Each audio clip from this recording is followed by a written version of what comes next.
Welcome to The Sacred. My name is Elizabeth Oldfield, and this is a podcast about the deepest values and principles that drive those who are shaping our common life. Every episode, I speak to someone who has some kind of public voice or public platform, and I ask them what's sacred to them to try and get a sense of the way they are wanting to live and how they think about their vocation. So we go deep, fast. There is no small talk. And I talk to people from all kinds of perspectives, different political and metaphysical philosophies, different professions. Looking back over recent episodes, we've spoken to academics, philosophers, artists, spiritual leaders, journalists, anyone who is feeding into the cultural atmosphere, the sort of soup in which we're all swimming, our public conversations. And I try and speak to them in ways that are non-adversarial, but curious and empathetic, trying to draw out of them what it is they are trying to do, what is the thread on which that they're pulling, and in so doing, reveal the individual person behind the position or the tribe that we might have in our mind when we first come to listen to them. In this episode, I spoke to Clementine Morrigan. And it's Clementine, not Clementine, and I think I got it wrong in the podcast, so I'm sorry about that. Clementine Morrigan, who is a writer based in Montreal in Canada, and she's a maker of zines. She is known for writing essays about politics, about her socialism, about queer identities, polyamory, veganism, a whole range of things. And she is most, she came to my attention because she is now known for being a kind of outspoken leftist critic of cancel culture. And she co-hosts with her partner, Jay, a podcast called Effing Cancelled. We spoke, honestly, we covered so much background. We spoke about her traumatic childhood, addiction, the recovery movement, some of the trends and currents that have been going on in the left in recent years, and of course her own experiences of cancellation and where she thinks we are with that topic. It was really, really interesting. There's a lot of strong language, and I should let you know that between about minute 13 and minute 20, there is a not at all not explicit or in-depth conversation, but that she talks about childhood sexual abuse. And so that's something that you don't have capacity to listen to today, then just skip out the section between about minute 13 and about minute 20. I really hope you enjoy listening. I'm really interested to hear what you all think, and there are some reflections from me at the end. I am going to dive us right in with not your standard entry question, which is deliberate because I have almost no ability to do small talk. And I would love to hear what you hold sacred. You can push back on me. You can define that however you want. I try and ask people to bracket out their loved ones. Not that that's bad. That's a good, really shared sacred that most of us have. Mm-hmm. But I'm thinking of kind of principles and values that you try and live by, that you try and be guided by, that have defined your life. What bubbled up for you, having sat with this for a minute? So I think for me, the best way that I could describe this is the importance of recognizing the singularity of each being. So every single person, but not just every single person, this, I also extend this to animals and to other beings in the world. They are unique and irreplaceable in the sense that my dog Clover is not just interchangeable with another dog. She's Clover, and there's only one of her, and there's only ever going to be one of her. And I think that we each have this deep desire to be recognized in that singularity, to be seen in the preciousness of our one and only life, there's this Mary Oliver quote that's so what are you going to do with your one precious life, paraphrasing. But that recognition to me is the heart of the sacred, that when we are interacting with each other in our day-to-day lives, you know, we often gloss over that reality when we are interacting with people in a kind of rushed way. We can take for granted that and actually like forget that behind every interaction is this being with this whole complex history, life, inner world. And we all deeply, deeply want that to be recognized and seen. And of course, it's hard to hold on to that in our day-to-day lives because we're busy, we have 10,000 things going on. It's really hard to hold that recognition with every single interaction that you have. But to me, that is like the goal of like a spiritual life, is trying to live in the world where we actually hold that. So as much as we can, you know? So beautiful. And regular listeners will be laughing because I talk about Martin Buber a lot, who has this concept of I, thou moments. Okay. The moments where he talks about I, it posture on the world, which is most people are sort of functioning as types, you know, means, not ends. And that he says the goal of, because we're only fully human and we're only fully living. Says all living is meeting. The only thing that is really real are these moments where we see another person and we say, you, yes, I, thou, like on that personal encounter. And that's exactly it.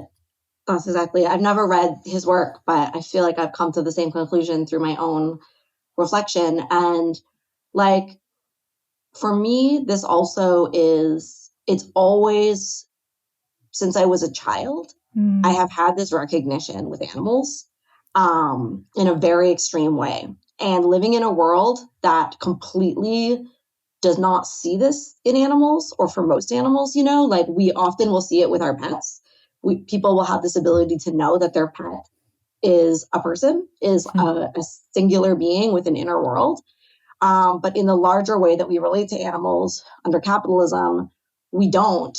And I have had the pleasure of taking part in ayahuasca ceremony twice now. And the first time that I took part in ayahuasca ceremony, like I am a vegan and I have been a vegetarian since I was 6.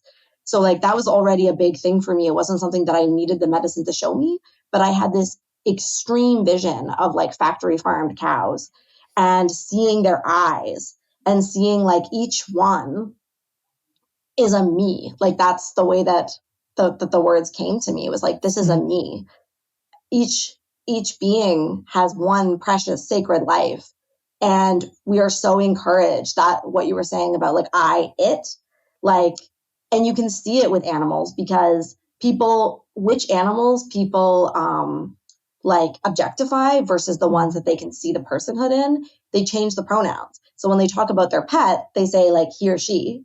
Yeah. And then when they talk about like a deer or a cow or a pig, they'll say it. And that is this objectification that we do with beings that is like really immersed in our society. And we do it with other human beings too, in all sorts of ways, where we actually find ways to dissociate from the personhood of other people. So this is like, you know, a big problem. And I think any spiritual practice at its heart is about trying to get past that dissociation and recognizing the personhood in other beings. Yeah. I'd love to hear. So one of the things about these deep values and principles for us is they often really get forced to the surface in these forks in the road. We're not always aware of them, actually. And then they'll be challenged. Someone will try and transgress them. And that's when we're like, oh, no. Or, you know, sometimes we do compromise on our sacred values. We all do. But could you think of a moment in your life where that principle has really guided your decision-making, has really shaped the path that you took? It's interesting because I think it's kind of, I've had many forks in the road where my connection to this has actually put me outside, you know, put me outside of connection and outside of community, because I have seen this and tried to defend it. And then it has, you know, people who are committed to dissociation in some way or another are really offended or really need to shut down that recognition that I'm bringing forward because it brings up too many complicated feelings for them. Yeah, they don't want to see that other person as full personhood or the other group as having full selfhood. Exactly. And so like the first part of this for me was my vegetarianism. I became a vegetarian when I was 6 in like a family who ate meat and in like a community that ate meat. And just seeing that in animals and having that relationship to animals immediately was shut down by people around me, and people were very defensive. And, you know, I have complicated ethics around like animals, because I don't believe that killing for food is inherently wrong, because animals kill other animals for food. But the thing is that under capitalism, we do it in this way that is completely objectifying and totally erases the inner world of that being and doesn't allow them to have a life, you know? So that was the first one. And I have continued, you know, throughout my years as a vegetarian and then a vegan, I have experienced so much like defensiveness and anger from people, even though I'm a very like compassionate, non-judgmental vegan, like that understands, you know, I don't use shame as a way of talking about these things, right? Like I understand that we are all forced into like moral injury by capitalism, and we all act in ways that are out of alignment with our principles due to capitalism. So I'm not shaming people, but the fact that if even talking about this, I often experience like really intense pushback from people. So that's like one. Another is in my my opposition to the prison industrial complex and also to cancel culture. So my insistence that people who have done things that are wrong and that are hurtful still are human beings who still deserve their human rights and their and that includes, you know, the right to be in community, because we are social animals and our fundamental need is to belong.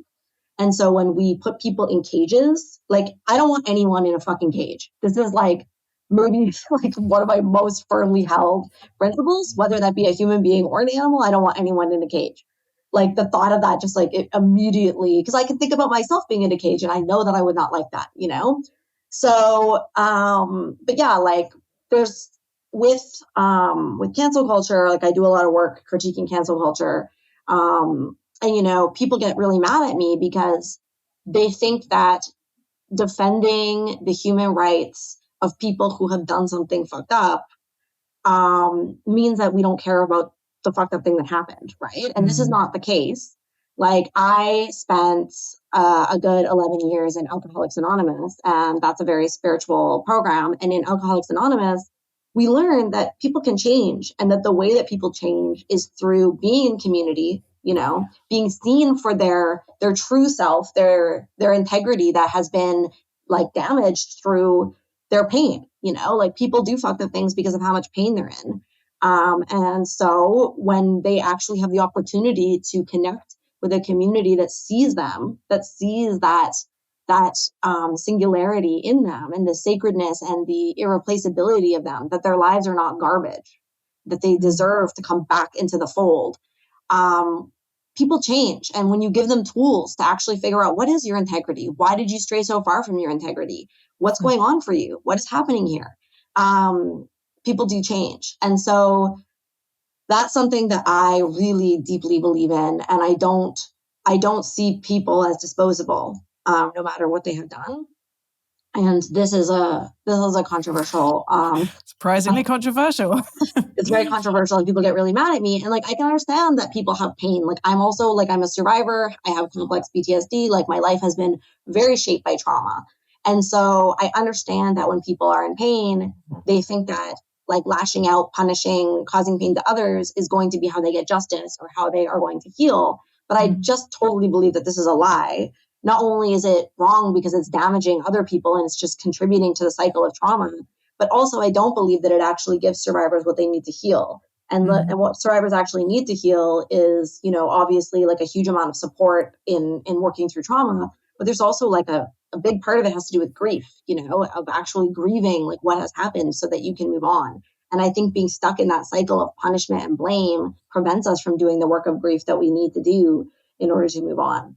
So I think that stuff is probably what I get the most trouble for when people get really mad at me, is my defense of the humanity of people who have done abusive or otherwise really damaging things. There's so much I want to dig into there with you, so much, but I'm going to try and locate you in your story to give the listeners a sense of kind of where you've come from. When you filled in a few bits, we can imagine you as this 6-year-old child kind of making that real stand around vegetarianism. I'd love you to just talk about the kind of what was in the air in your childhood, but I'm aware as I do that there is trauma in your childhood. And as I was preparing for this interview, I was like, I wonder what trauma-informed interviewing looks like. So I don't know what trauma-informed interviewing looks like, but I hope at least the spirit is tell us what feels healthy and comfortable for you to share today. Thank you. Yeah, I mean, I'm very I'm comfortable talking about this kind of thing. I do it in my work all the time, but I appreciate that. I mean, my childhood was really confusing because on the one hand, I want to acknowledge what my parents did give me, which is that my mom's a feminist and my father is a socialist. And so if you look at me and who I ended up becoming, you can see the legacy of what my parents gave me that was positive, the first, take your daughter to work day. My father brought me to a picket line, and my mom, brought me up on feminism. So on one level, they were giving me a lot of the values that I have today, but due to their own trauma and dissociation, there was also a lot of abuse in my family. And there was an extreme dissonance between what my parents were teaching me in terms of their spoken values and then what was actually going on in my family. And one of the things that was going on in my family is sexual abuse from my grandfather. And so this situation was obviously extremely confusing and painful for me. And I had no way of making sense of it. And in many ways, it totally broke and destroyed my brain.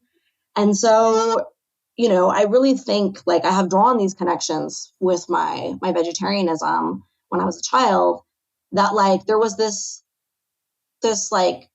several different things were coming together. One, I had solidarity with animals because I, first of all, could see the animals were people. I could see that they were beings with an internal world and their own, desires and wants and things that they did not want. That was obvious to me, as I think it is to most children. We actually learn to dissociate out of that recognition. So I could see that. And then I could therefore empathize with them. And I could see that I would not want to have those types of experiences happening to me. But I also could empathize with the experience of abject helplessness and having things that I did not want to happen to me, right? I also was children are quite helpless. When we're children, we don't have control over what's happening to us. And it's we may or may not luck out and get parents who have had enough therapy to process their own trauma that they are not repeating the cycle, right? And so the cycle is definitely being repeated in my context, and I had no power to change that. And I could see that the animals also had no power to change what was happening to them. And so I had this profound solidarity, right? And then also my vegetarianism was a defiant stand in my bodily autonomy, because I was this is my body and I will not be eating that. And so really drawing those lines and being no, in a context where I was experiencing sexual abuse and where my right to my body was extremely eroded, my vegetarianism was this extremely important defiance and stand of sovereignty, of being I will not actually be doing that. And I'm very stubborn. And so my family just had to accept it, because eventually they realized I wasn't going to eat it. And throughout my childhood, my family eventually did accept it and allowed me to be a vegetarian. But growing up, I grew up in a small town. The idea of a child asserting that kind of a boundary was so offensive to so many of the adults that I came across. And very often in my childhood, there were contexts where various adults would just not accept it and would not allow me to have a vegetarian option. And so there was many times where I just didn't eat dinner, because I was well, I will not. And so that was a beautiful place for me to be able to take this stand of my autonomy in my body, and also my most deeply held principles and my solidarity with the animals. So that's sort of the context. And then, I mean, I grew up in a small town and was quite weird and different. And I came into awareness and knowledge of my queerness at a very young age in a very like homophobic small town kind of environment. So there was just a lot of me feeling like other, different, and then there was all the trauma. And so, that led me down the path of like becoming a high school dropout, moving out really young, becoming an alcoholic, going crazy, and spending a lot of years in really crazy trauma land. And this is where so much of my empathy and compassion for people who have done fucked up things come from, because I know what it's like to be in a state where you're in so much pain and you're so drunk that you're just acting totally crazy and you're behaving in ways that are really hurtful to others. And I have also known many people because of that life that I've lived. I've known many people who are in that cycle. And so it's very obvious to me that those people are human beings. And it's very obvious to me that they are doing what they're doing because they're in so much pain, And so that empathy really flows out of my lived experience having gone down that path. Yeah. I'd love you to paint us a little word picture. You left home at 16 and it sounds like you were in a kind of alternative schooling system for people who were queer, or homophobia didn't make it easy for them to be in mainstream education. And your kind of leftist politics were coming to the fore in that part of your life. Kind of, it's very artificial, isn't it, to chunk someone's life into chapters. But let's say kind of like pre-cancellation.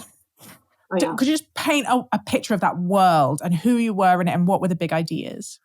Yeah, so I mean, I'm 37, and I feel like a lot of people, there's a lot of, I mean, as we're all aging, we're like, wow, the kids these days, they're so young and they don't actually remember what happened.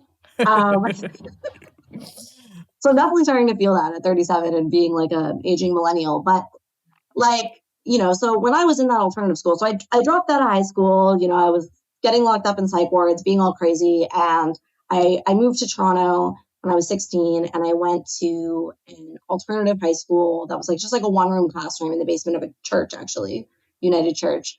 And it was for queer youth or other kids like who might have like gay parents or something like that, who had been driven out of the mainstream school system due to homophobia. And so that was, in some ways a refuge for me, obviously. It's amazing that it existed. Yeah. And I think it still exists. And like, because I came out of the closet in my homophobic small town high school. So I was getting called a dyke every day and having things thrown at me and just extreme homophobia, plus all the trauma. And so I ended up in this alternative school. But the thing is that this was like 2003. And so it was a long time ago. And this was, I think, the beginnings of what now is social justice culture, which is now very like hegemonic and mainstream. It was the beginning of a certain way of looking at and understanding power. And so we were very encouraged to look at everything through a lens of identity, right? And so we would do this thing where like you like stand in a line and then it's like take a step forward. If you're white, take a step back. If you are queer, take a step forward. If like your parents have money, take a step back. If you have a disability, like whatever. So you would start to look at power as this kind of stacking of identities. And the more privileged identities you have, the more power you have, and the less privileged identities you have, or the more marginalized identities you have, the less power you have. And this is coming from a good place. It's coming from a desire to want marginalized people to have what they need and to have language for what experiences they're having, to give voice to things like sexism and homophobia and racism and all these things. But it's also like a very sort of like truncated and inaccurate way of looking at people's complicated lived experiences, right? And one of the things that I've pointed out many times is that there was no take a step back if you were sexually abused. And I really can't highlight enough that is the primary thing that shaped my life. And the very extreme things that happened to me, the very extreme violence, the poverty, the mental health struggles that I went through were directly because I'm a survivor of sexual abuse. But on paper, like if you actually just listed out my identities at that time, like my parents are middle class.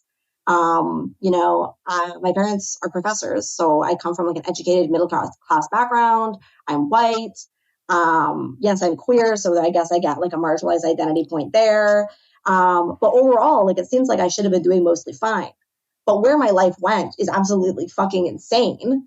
And there's no way to understand that unless you take a broader look that is not just about identity, but that is about people's complicated lived experiences, right?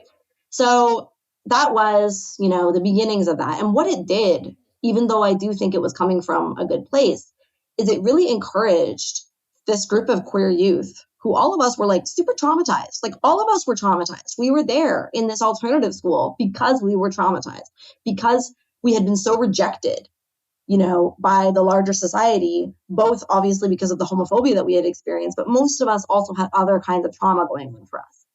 And most of us were in some kind of way separated or estranged from our families. And we're like kids just trying to figure things out. And so all of us were pretty fucked up, actually. But now we were encouraged to look at each other in this way of kind of like suspicion and like trying to see who among us had power and who didn't. But it's like none of us had power. We had very little access to power because of the fact that we were like traumatized queer youth. And trying to just like list this out, it's like this comparing between people who were all so in a bad place. Like, we were all very marginalized. And so try to like check the differences between that. Like, sure, there were differences, but not as much as there were differences between us and people with real power, And so it caused us not to look towards people with real power and to be like, how come there's people who own yachts? What's going on with that? And instead, it caused us to look at each other and to like use this like identitarian way of looking at power to be very suspicious of each other and to like use it in our arguments and our disagreements with each other, to like constantly be calling each other out for our privilege. When can you really say that queer youth who are super traumatized and don't like have access to like adults to like be mentors to them in a consistent way, can you really say that that's a privileged position at all? Like, I don't think that's an accurate way of talking about it. But yeah, so that was like my introduction to social justice culture. And like, as I said, I came from a leftist family, like my parents are like feminists and socialists. So I did already have some of that. And then I came into social justice culture. I got very intense about identity. But then I took a long 9-year detour of being an insane alcoholic. And so that was like an extreme turn because I did leave that culture. Like, I became so crazy that like for quite a few years, my only friends were like street involved. To be honest, like dudes that I was fucking who were like in and out of jail. Like, so my life was not in social justice culture for a good many years there because I was like panhandling and like drunk all the time and just like hanging out with like sketchy people who were also severely traumatized. And like none of these people were involved in social justice culture. Like, I was not in that world. I wasn't in queer world anymore. Like, I had just totally left and gone into this like very crazy world, which I stayed in until I got sober when I was 25. What was the... How did you get sober? I'm so glad you did. That sounds... Yeah. So basically, when I was like 24, I was in a super abusive domestic violence kind of relationship that took me to a very extreme rock bottom. And like the police got involved and there was like trials and it was like a whole thing. And my ex was like stalking me and he was a very dangerous guy. So I had reached like a very bad rock bottom and I was in so much pain. The trauma had just compounded so much because, that experience that I had being in that life of like extreme addiction, repeated violence, many assaults, domestic violence, psych wards, poverty, like all of that. This is actually like a relatively common outcome for incest survivors. Like, incest survivors get so traumatized that they end up going into addiction, and then that takes them down a road, or it can take them down a road of like very intense re-traumatization. So I had all of that experience and I had reached like very intense trauma. Like, my trauma cup was overflowing. I was not okay. And so I reached a point of just like desperation. And because I had been incarcerated in psych wards a number of times, I was fucking afraid of them. And I did not want to be locked up. And so, as I said, I don't want to be in a cage. And so my extreme terror of being locked up in a psych ward really made me not be able to access help at all because I didn't trust anybody. And so fortunately, when I was, after that extremely abusive relationship, the turning point for me was there's like, I lived in Toronto at the time, and there's like the Toronto Rape Crisis line. It's like a phone line you can call to basically just like talk to a counselor. And I've been calling them a lot, but it wasn't enough. So I like looked up where their office was and I rode my bicycle there, but it wasn't like there are phone lines. You can't actually go in, and so I tried to like go in and can't. And so I like called them and I fucking like lost it on them and was like swearing at them on the phone and was like, I'm fucking outside. I need help, my fight response coming through. And they sent me to a different organization that supports survivors of domestic violence and that had like basically emergency free therapy for survivors that were going through the criminal justice system. And so fortunately through that, I managed to get a therapist who was non-psychiatric. And I was like, I will not be psychiatrized. You cannot diagnose me. You cannot threaten me with incarceration. And so, or I'll leave and I'll never come back, and they were very like, she was really willing to work with me in that framework and was like, I will not psychiatrize you. So because of that, I was able to access therapy. And then basically, I was going to therapy fucking high and, being insane and drinking in the nights and doing crazy things and then like going to therapy. And, she did not challenge me on that. And honestly, if she had, I don't believe that I would have stayed. She let me be that crazy, which I do appreciate because I was not ready.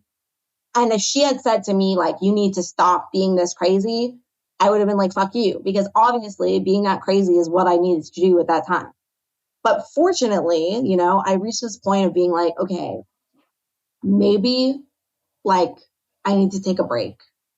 And I had taken a break from my drinking before, but I had started drinking again and it had gone crazy again. So I was like, maybe I need to take a break from drinking. And that thought was like in my mind.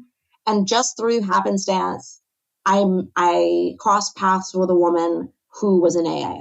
And when I said I was thinking of taking a break from drinking, she basically 12-stepped me and told me about the program, told me about meetings. And I went. And my experience of AA was extremely positive. My experience is that like being a sketchy person that I was at that time, I was used to being treated like absolute garbage by the people around me in the world. I was used to people looking at me like I was like there was something wrong with me and people, crossing the street to get away from me because I was like crazy, and in AA, the fact that my clothes were all full of holes and like literally falling apart and I was like poor and I didn't have any money and I was kind of really sketchy looking did not mean that people were rude to me. In fact, people were extremely welcoming. They shook my hand. They said that, they were happy to see me there.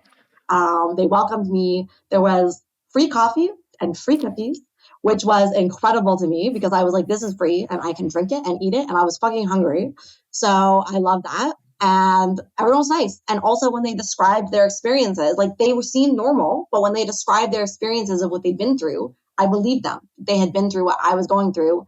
And so I trusted them that whatever it was that they were doing, clearly something was working for them. And so I decided to try, and I gave it my all and really threw my life into AA and therapy with my new trauma therapist. And then it was a turning point and it was like super hard, but I like dragged myself up over the course of years and slowly got more therapy, slowly got more sober time, slowly started to make friends. Did the 12 steps, really grappled with what my life had been. And that has been an ongoing journey now for, 11 plus years or whatever. Yeah. So I'm going to confess something to you, which might sound weird. I get really jealous of people in recovery. Like the sort of fraternity is too gendered. The sense of my spirituality would align very strongly with a lot of the principles, and I see a lot of kind of theological chiming. But I do think there is something extraordinarily, almost magically powerful about the way a set of principles and practices that have repeatedly refused to take money or get commercialized or be branded or be co-opted or dally with power, just like quietly around the world, are bringing these pockets of liberation and restoration. It's just Yeah, I'm a huge 12-step nerd. I absolutely love the 12 steps. I love the history. Like, I know all about the history and like Bill W. and like what happened, and I really see Alcoholics Anonymous and other 12-step programs like they're anarchist institutions. Like, they really do question power. They have like a simple set of traditions that like guide their structure. And I hate representations of 12 steps on TV because they're fucking inaccurate. And I think it like actually dissuades people from checking it out because they always have someone with a clipboard. And I'm like, no one has a fucking clipboard because the clipboard implies like psychiatry. Like the clipboard implies, and like, Power. sure, AA can exist in a rehab setting, and sure, maybe there someone has a clipboard. But most meetings are happening just like in a church basement. And the person who's running the meeting, like the first time I went to a meeting, I assumed that like the person at the front was in charge. But then I realized that they're not in charge. They're just a random alcoholic who's chairing the meeting that day. And it will be a different person like next week. And like, no one's in charge. It's just a bunch of drunks. So as someone who is so afraid of like the misuse of power and like, psychiatrization and like the power behind that, AA was like a huge relief for me because I was free to come and go. And like, no one had the power to tell me what to do. Everything was a suggestion. Yeah. Help me understand how. Basically, I want to hear every step of this story in minute detail, and I know that I want to honor your time also. So I'm going to try and crunch through. Help me understand. So my understanding is that around this time, you're beginning to get back involved with what you've kind of called social justice culture and the left political movement where you were living. And then there's this kind of break point where you are rejected from that. Would you mind just, as far as you're comfortable today, explaining a bit about what happened?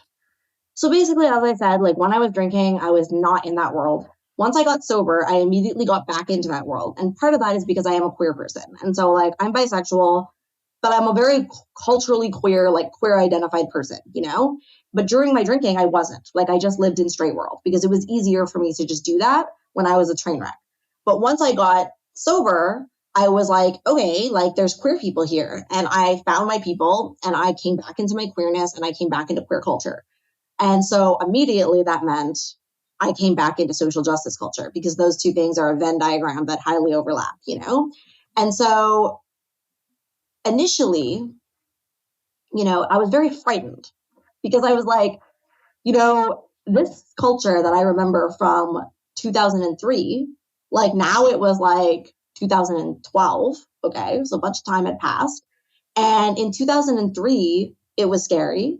In 2012, it was very scary. And in 2023, 2024, it's fucking really scary. Actually, I think it peaked in 2020 and maybe we're starting to get a little better now, but it was scary. And so I was really worried because like I understood that this culture was very punitive, very judgmental. Like even though it claimed to be full of righteous justice, it was not forgiving.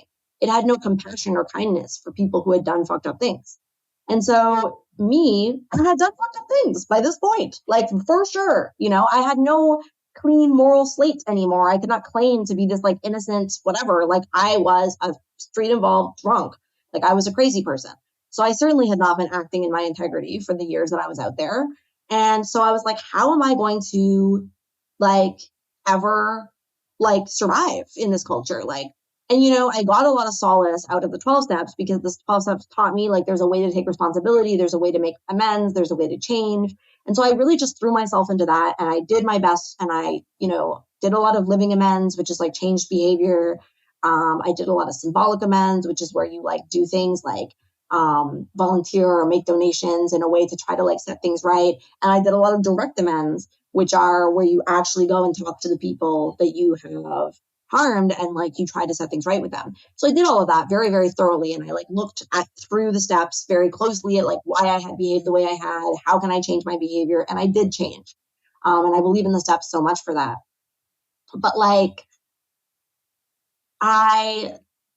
even after I had done all of that work and on like a spiritual level, like I could see that I had done the work, and I was able to reach this level of compassion for myself.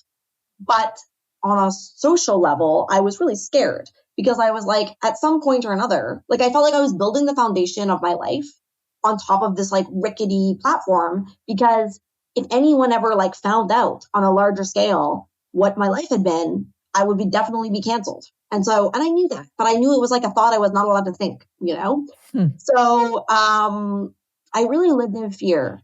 And so like the first 5 years of my sobriety was this weird time of me like kind of struggling with this stuff and like going back and forth between like really debilitating shame over my past, to like moving into like self-compassion and like finding my principles and my ethics and realizing that like I would never treat like another person who had the life story that I have the way that I was treating myself. You know, I would be able to extend way more compassion and grace to other survivors who I knew acted crazy ways.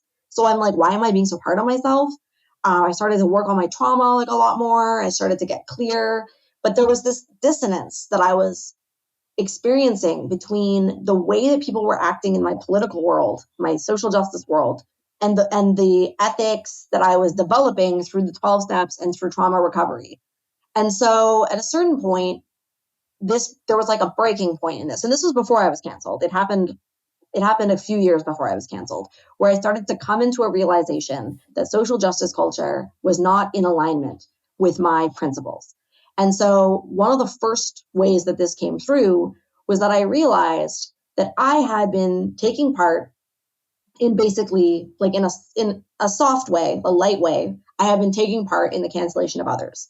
So like when people told me this person is bad, this person is problematic, whatever, I would not be that person's friend anymore.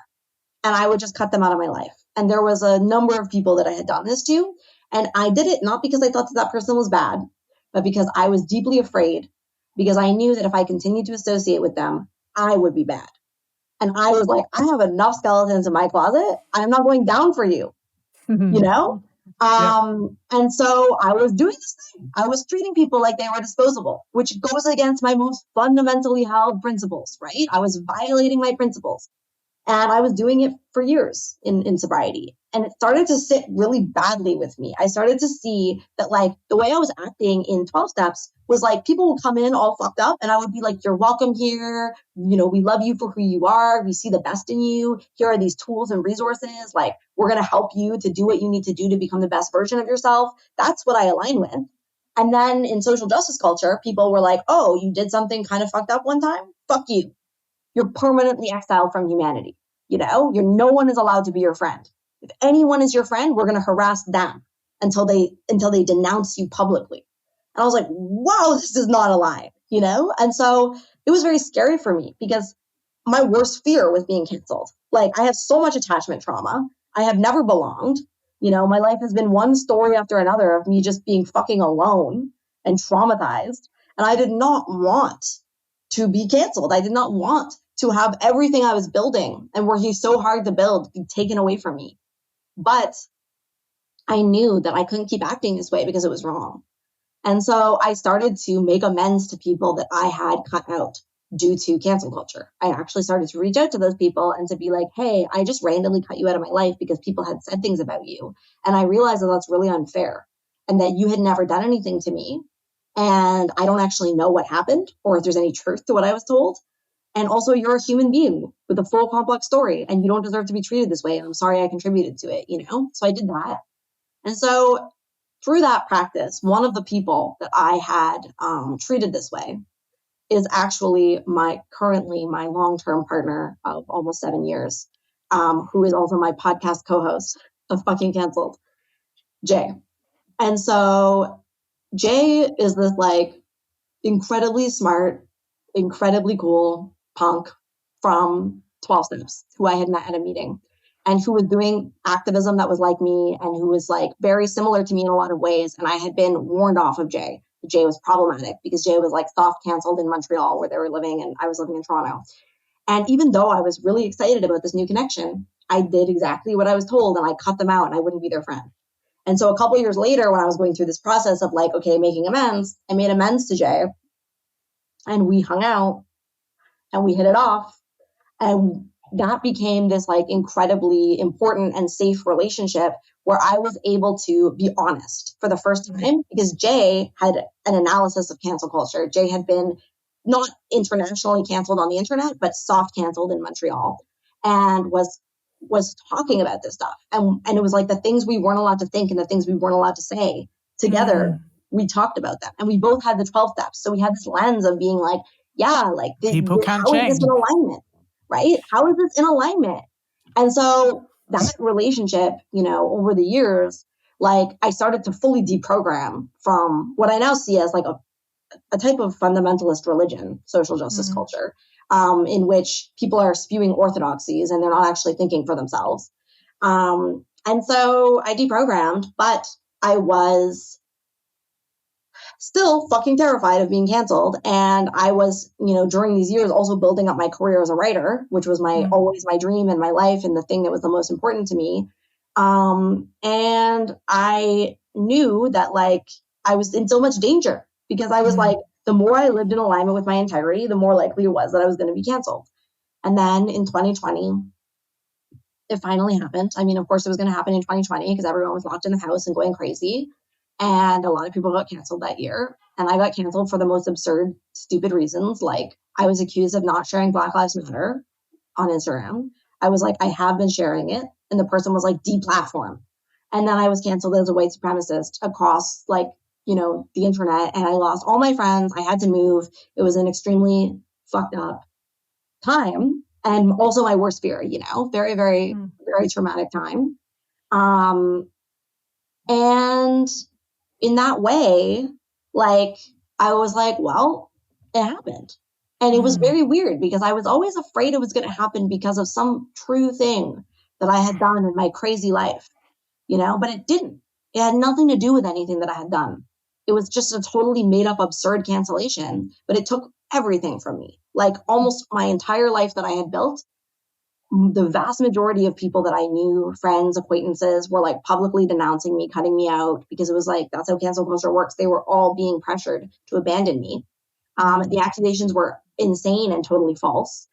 And I lost fucking everything except for like Jay, obviously, and a few close friends who had principles and who withstood harassment for choosing to stay in my life, and also lost friends for choosing to stay in my life. So I was like, the worst has happened. My worst nightmare has happened. And once I got over the like panic and the suicidality and the like the trauma of that, I was like, well, fuck this. Now I'm just going to be honest and I'm just going to tell the truth. And the worst has already happened. So what are they going to do? And looking back, I'm like, wow, a lot more bad stuff did happen. I couldn't have predicted actually how hard it was going to be someone who publicly challenged cancel culture from inside the left and from inside social justice culture. It was very hard, and you know, still continues to be hard because there's a lot of people who fucking hate me and like dehumanize me in a very insane way. But you know, I also live fully in my integrity now, and me and Jay made the podcast and we started to like openly speak about these things. We found other people who were also deprogramming from social justice culture and critiquing cancel culture from the left. And yeah, now it's 2024. It's been years that we've been doing this, and we have both grown so much and really grown into who we are and live in our integrity. And like, you know, just the plain way that I'm speaking to you today, you know, I would never have been able to do this before. Like before I was canceled, I would have had like 10,000 panic attacks, even just remotely mentioning any of the things that I now just regularly say. So that's the story. Oh, I feel like you're right. There's something very unique about your position because even like I am also on a journey of becoming just more honest in public about what I think. And the few times that I felt like I needed to write about these kind of things, the temptation to put cancel culture in quote marks is really strong. Yeah. Because your classic people worried about cancel culture have been on the right, and the way the language is used is so contested, and so a lot of people have taken that journey of kind of either being cancelled themselves or coming to the conclusion that cancel culture is a real thing, not just like something that's claimed by like white male Hollywood comedians who then get their career back, but that, you know, that there's something troubling happening here, but that they can't stay on the left because that's not a space for them. And actually the kind of deep central value of freedom of speech on the right means that that's often where they end up finding a home. And I've had guests on the Which is podcast crazy who that would be because their story. the left used to love freedom of speech. It used to be a leftist value, and it's completely crazy that now that it's apparently the right loves freedom of speech, because the left used to fight for freedom of speech as a fundamental leftist value for a long time. But now it's true. We don't love freedom of speech anymore. Yeah. So because I mean, the left-right thing breaks down, doesn't it? And everyone's just, I'm politically confused. Everyone's politically confused. All the labels are really complicated. But when you say I am and remain and will be a leftist, I'm just not this particular type of social justice culture leftist. What do you mean? What are those principles that you're holding to? So I believe fundamentally that every single person deserves to have whatever it is that they need to survive and to thrive. And I don't believe that this is something that we earn. I believe that this is something that we are entitled to by virtue of being here. And so this is my fundamental value that I will always have. So this is why I believe in healthcare. I believe that housing, healthcare, food, transportation, education, all of the things that we need to survive and to thrive as human beings should not be granted to us based on how much money we have. That is a profoundly dehumanizing way of looking at the world.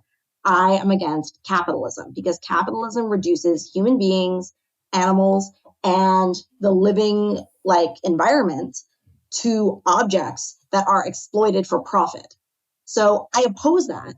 And I believe that, we should be able to have our needs met in a way. And I'm not any kind of dogmatic leftist. I believe that there's many different ways that this could look, and many different thinkers have been trying to figure out how this could look. I definitely have inflections of anarchism in my politics, but I'm a pragmatic socialist. At this point where climate change is, I'm just we really need to deal with shit as fast as possible. And I would like to see people thinking carefully about how we might do this and what might a post-capitalist world look like.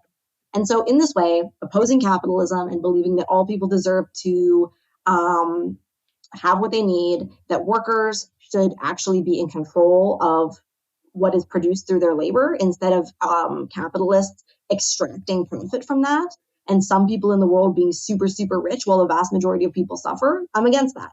That makes me a leftist. That is what it means to be a leftist. And so I am a leftist, and that is not changing. The other piece is that, I guess people call this being progressive or something like this, but I don't really see it that way. I don't really need to use that language. I think it's a weird way of talking about it. But as I said in the beginning, my most fundamental held belief is that we want to be seen in the singularity of who we are. And so I want people to be able to be who they are.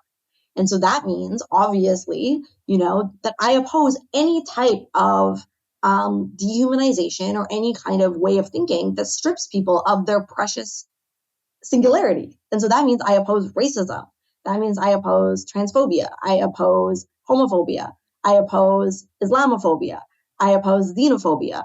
I oppose any kind of way of looking at human beings that strips them of their complexity and their specificity and their right to be who they are, And so these are leftist values, and this is what I believe.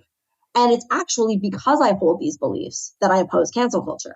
It is exactly from these beliefs that my opposition to cancel culture flows, because I actually see that cancel culture is not in alignment with these values, which I do see as leftist values, And I get it. I get where it initially came from, It's almost I say this with compassion and not condescension, but it is an emotionally immature way of dealing with the problems that we are facing. It comes from this fantasy of believing that through punishment, blame, and exile, we can get justice and we can somehow get rid of the problem. But because I'm a survivor and because I've had the life that I have lived, I understand that things are more complicated than that. I understand that there isn't actually a way to just excise the problem. We actually have to transform it. And so you can't transform things by pushing them away.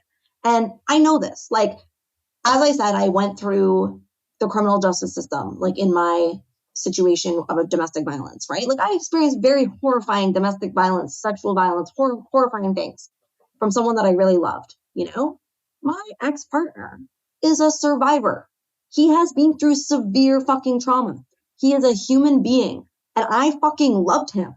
And I did not want any of that to happen. And I did not want it to end up the way that it did. And he has been in and out of jail his entire life because he was super fucking traumatized. And he has had a really fucking hard life. And then when he's in jail, he's fucking traumatized. And then they let him out of jail and he acts out and he does extreme violence and hurts people because he needs so much help and he's not getting it. And then he goes back to jail. And I'm like, we know that this does not work. And the left, in 2020 started having this moment of embracing abolitionism, as they were reckoning with the severe racism and violence of the police in the United States.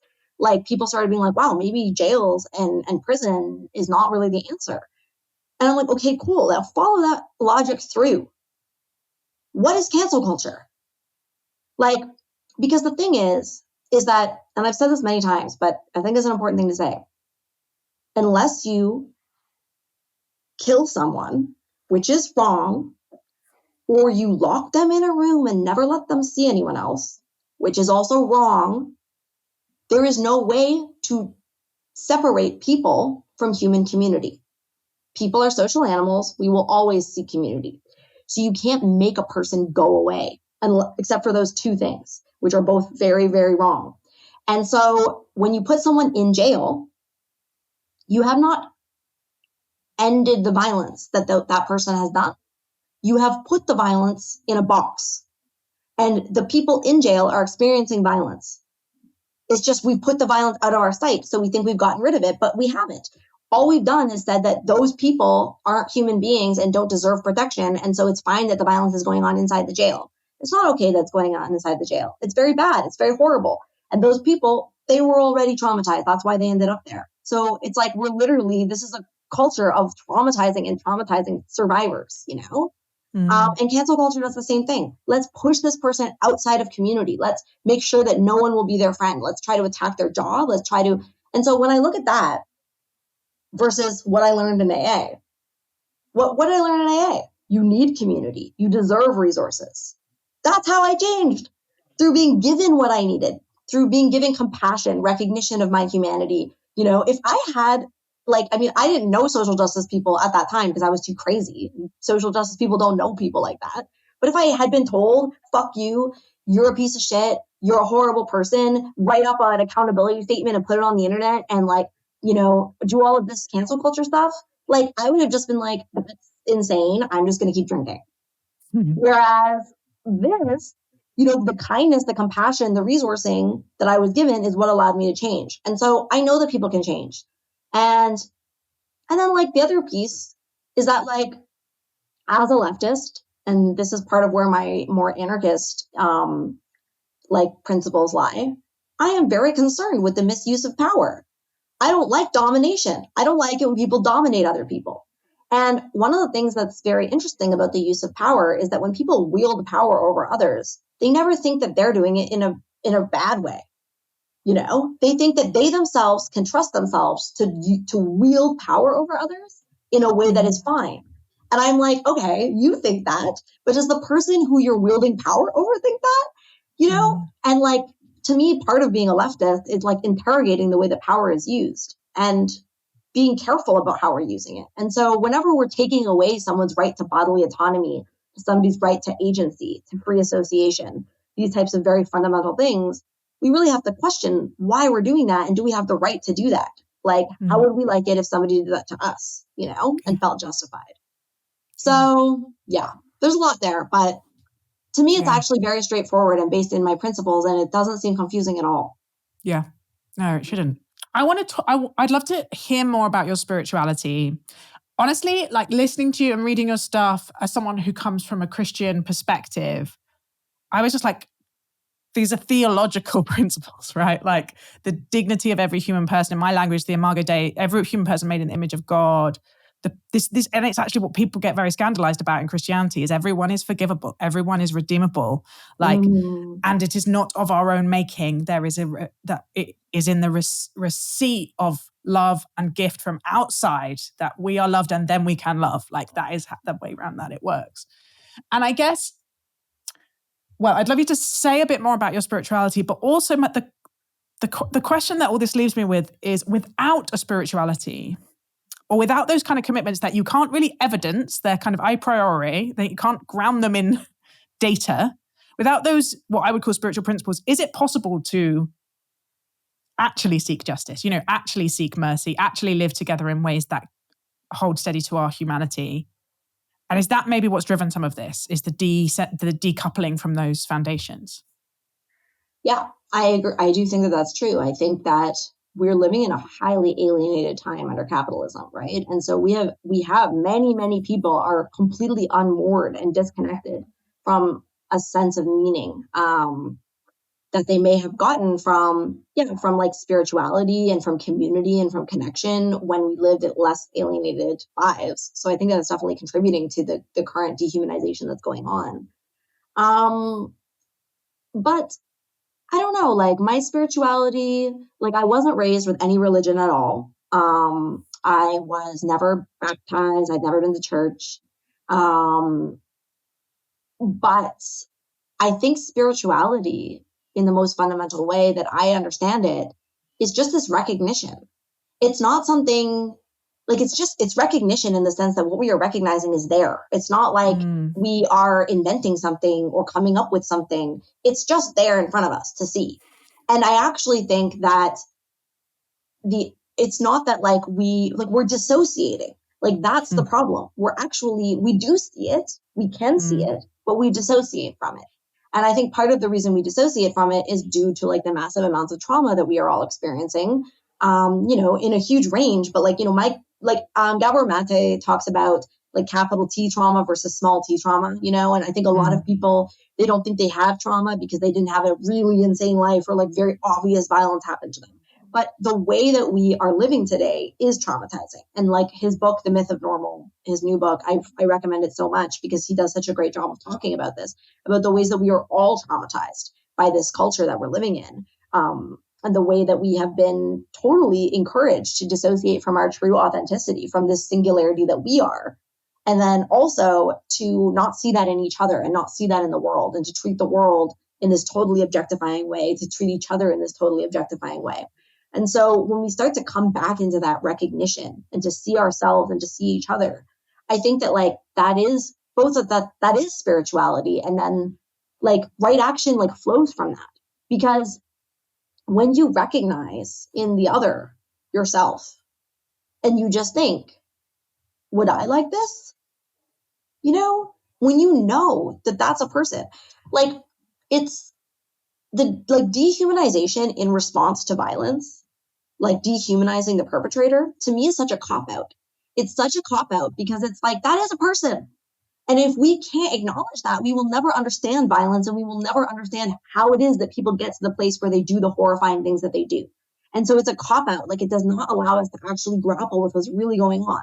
And I understand that this is extremely hard work, but it's also work that I never had a choice in. Like I had to do it. Otherwise I would die. Like, I had to, because my trauma was so extreme that if I did not grapple with these questions and try to figure them out, I would not be alive. I would not be able to have recovered. And so, I mean, I think that whatever someone's, like I see different religions or different spiritual paths as containers that hold something that is in fact universal and that is in fact real, that exists out here. And we as meaning-making primates, we use different containers to try to make sense of this thing. And all of those containers, they hold different parts of the truth, and they all matter, like they're all important.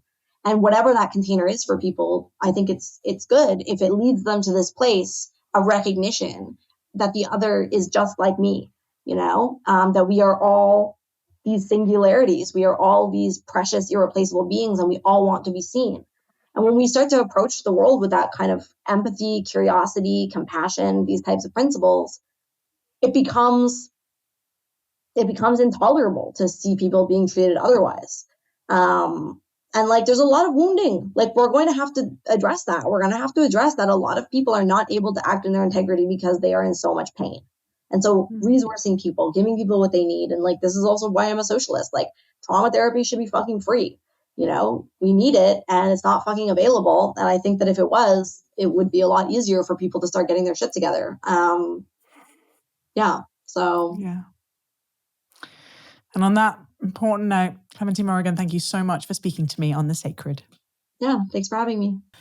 Well, what a lot to think about from that episode. Clementine said her sacred value was the singularity of each living being, the kind of individual value and life. And she had this lovely thing about kind of meanness of each human and each living being. And that is just a really clear thread through her work. I think we're often all in different places around what is sacred to us and how much we are able to stay loyal to those values or to live by those values at different times. But and honestly, I think it's not a question you get asked a lot. So some guests, it's maybe the first time that they've been asked to think about that, or the first time they've been asked to dwell in it in any extended time. But Clementine clearly has sat with this as a kind of guiding, thinking of a compass, a kind of, orientating value in a way that has really shaped a lot of her decisions. I valued how she talked about it as something that's just a fact in the world, not as a belief really, that it is a sort of, bedrock, that each living being has a singularity, has a value, has a meanness or an I-ness, and that what goes wrong in the way we live with each other and with the world is when we disassociate from our knowledge of that, when we seek to numb ourselves from being able to see that in each other and see that in the world. And how she would think of a lot of her work as inviting people not to disassociate and to stay in our deep knowledge of that. I think I am really familiar with that kind of call and that language around dehumanization, resisting the temptation in us to dehumanize others because it's really uncomfortable to retain our knowledge of the full humanity of other people. It makes us implicated in their sufferings and their struggles. It means empathy is painful, right? Often. Our interconnectedness is painful. It makes us vulnerable.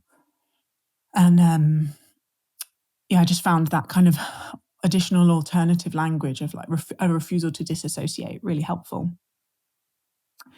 And one of the ways it's really clear that this value she would narrate as having shaped her choices is that when she's tried to hold true to it, sometimes that she's really suffered because she's lost belonging, she's lost community, she's lost her tribe. We didn't go into it in any depth because, as with the trauma stuff, I never want to invite guests to kind of go over painful incidents in their lives in more depth than is necessary. I think whenever we're asking someone to tell their stories, those crunchy, tricky bits aren't, they're most interesting, right? They're the most dramatic. But when people are being vulnerable, telling their true stories in public, I think I'm just always thinking about my duty of care and how much you get people to relive those things. But she has written and spoken a lot about the sort of costs of being evicted from her tribe and her community. That's obviously driven a lot of her future work. And then we kind of went back to her childhood and just,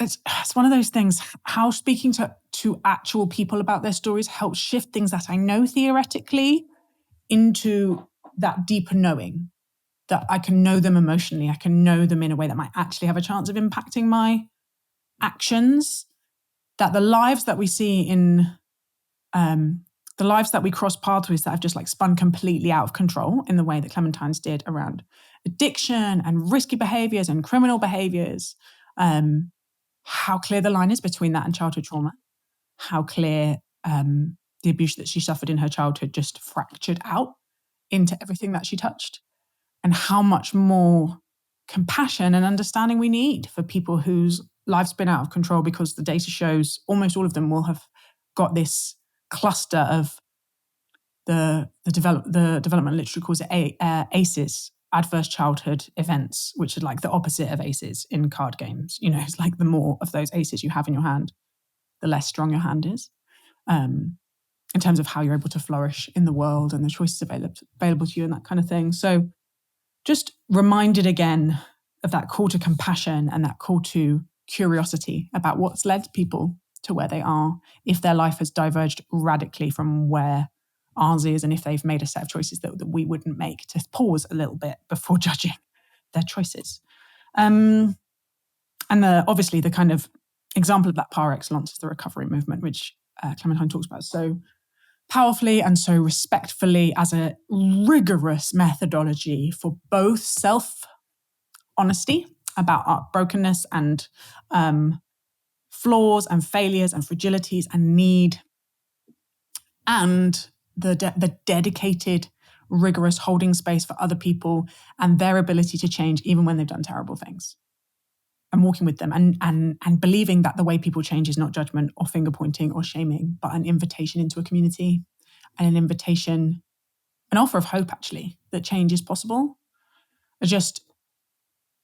Although as she was speaking, I realized there's this funny thing where I have written a bit about the recovery movement in the book that I have coming out later this year. And it is true that there is a very strong theological influence on the recovery movement, right? The God, however you understand them,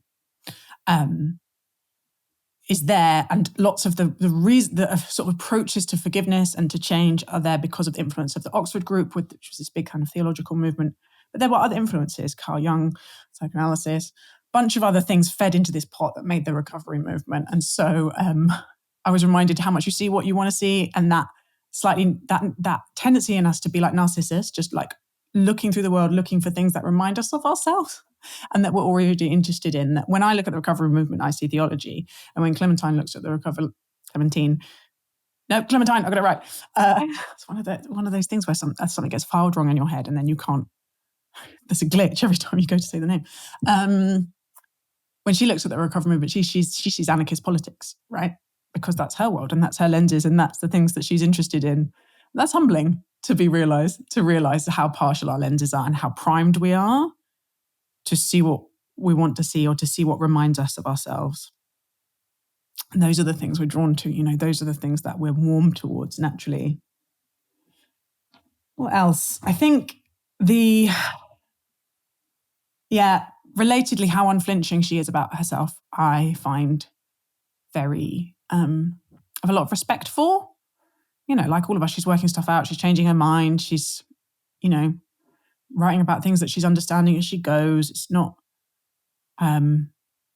there's a humanness to how she writes and how she presents herself in the world. And we didn't come up in the conversation, but she wrote this essay where she talks about the fact that she previously falsely accused someone of emotional abuse because of what was going on with her PTSD, and how she's been making amends for that ever since. And I think the courage to go, I falsely accused someone, is extraordinary and so humanizing and so raw and so vulnerable. And that, I am a mess, which means other people are a mess, and I want to be allowed to be a mess. So I have to allow other people to be a mess, right? I have to create space for people to change. I have to, yes, hold people accountable. Yes, have a sense of what is and isn't acceptable.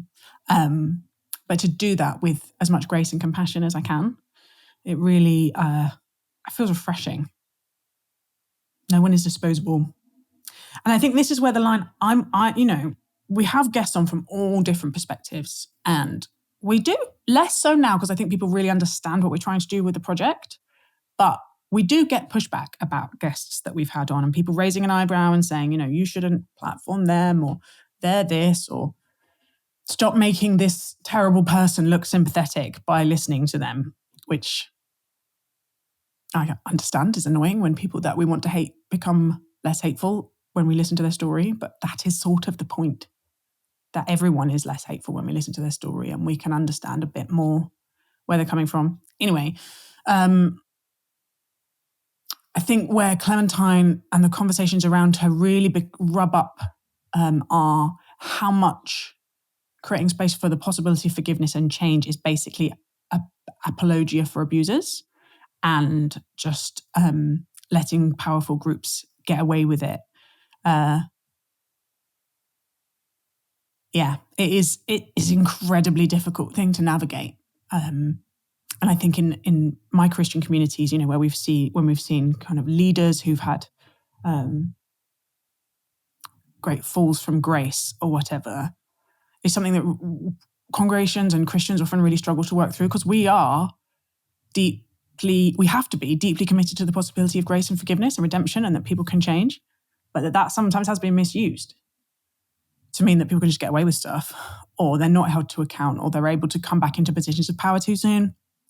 So it's one of those really sticky things, but obviously Clementine and I line up on that particular value of the fact that people can change, and they generally change better through community and hope than through shame, and particularly exile. Exile is not a good thing for our souls or ability to change in a healthy direction.